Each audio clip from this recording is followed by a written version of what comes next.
श्री परमात्मने नमः। श्री रामचरितमानस बालकांड आगे।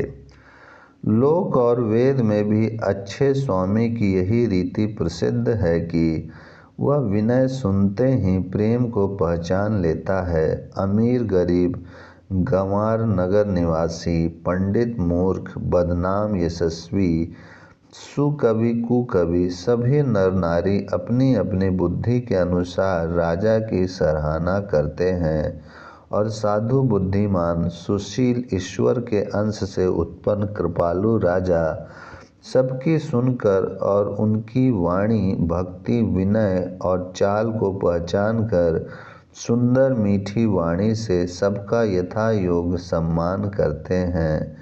यह स्वभाव तो संसारी राजाओं का है। कौशलनाथ श्री रामचंद्र जी तो चतुर शिरोमणि हैं। श्री राम जी तो विशुद्ध प्रेम से ही रीझते हैं, पर जगत में मुझसे बढ़कर मूर्ख और मलिन बुद्धि और कौन होगा। तथापि कृपालु श्री रामचंद्र जी मुझ दुष्ट सेवक की प्रीति और रुचि को अवश्य रखेंगे। जिन्होंने पत्थरों को जहाज और बंदर भालुओं को बुद्धिमान मंत्री बना लिया। सब लोग मुझे श्री राम जी का सेवक कहते हैं और मैं भी बिना लज्जा संकोच के कहलाता हूँ। कहने वालों का विरोध नहीं करता।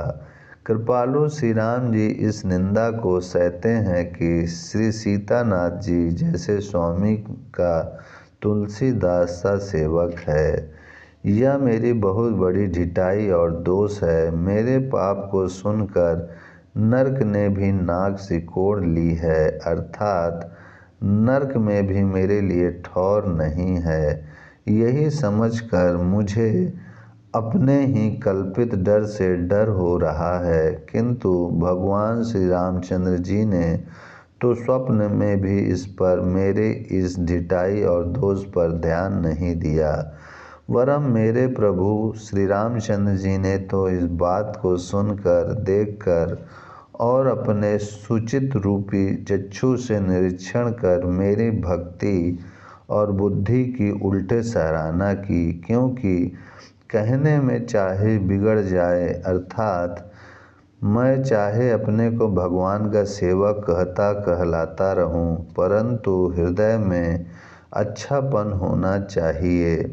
हृदय में तो अपने को उनका सेवक बनने योग्य नहीं मानकर पापी और दीन ही मानता हूँ। यह अच्छापन है। श्री रामचंद्र जी भी दास के हृदय की अच्छी स्थिति जानकर रीझ जाते हैं। प्रभु के चित्त में अपने भक्तों की हुई भूल चूक याद नहीं रहती। वे उसे भूल जाते हैं और उनके हृदय की अच्छाई को 100 बार याद करते रहते हैं। जिस पाप के कारण उन्होंने बाली को व्याधि की तरह मारा था, वैसी ही कुचाल फिर सुग्रीव ने चली। वही करनी विभीषण की थी, परंतु श्री रामचंद्र जी ने स्वप्न में भी उसका मन में विचार नहीं किया। उल्टे भरत जी से मिलने के समय श्री रघुनाथ जी ने उनका सम्मान किया और राजसभा में भी उनके गुणों का बखान किया।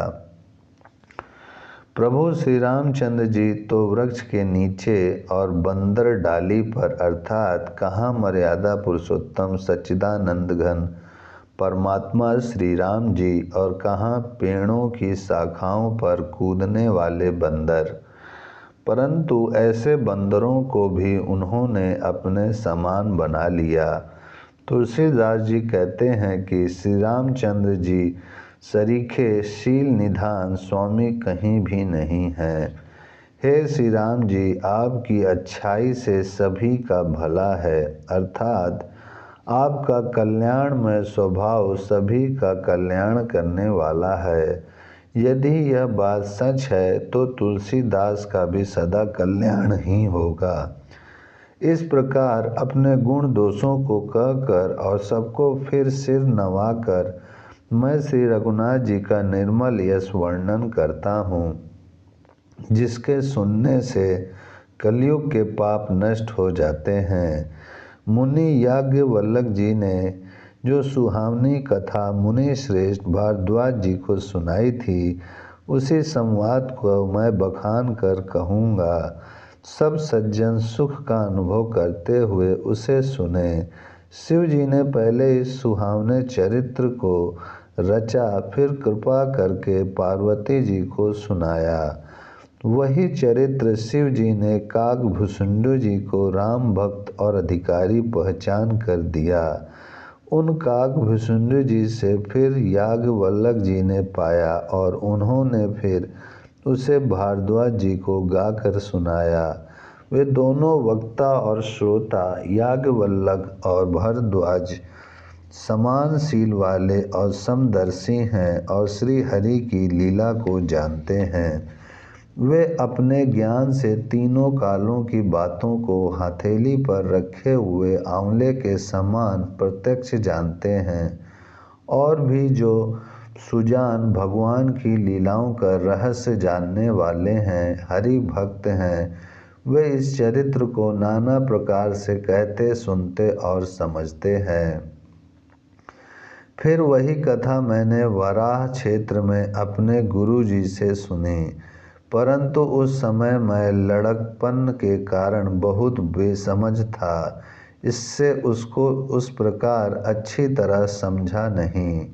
श्री राम जी की गुण कथा के वक्ता कहने वाले और श्रोता सुनने वाले दोनों ज्ञान के खजाने पूरे ज्ञानी होते हैं। मैं कलयुग के पापों से ग्रसा हुआ महामूढ़ जड़ जीव भला उसको कैसे समझ सकता था। तो भी गुरु जी ने जब बार बार कथा कही तब बुद्धि के अनुसार कुछ समझ में आई। वही अब मेरे द्वारा भाषा में रची जाएगी, जिससे मेरे मन को संतोष हो। जैसा कुछ मुझ में बुद्धि और विवेक का बल है, मैं हृदय में हरि की प्रेरणा से उसी के अनुसार कहूँगा। मैं अपने संदेह, अज्ञान और भ्रम को हरने वाली कथा रचता हूँ, जो संसार रूपी नदी के पार करने के लिए नाव है। ओम शांति शांति शांति।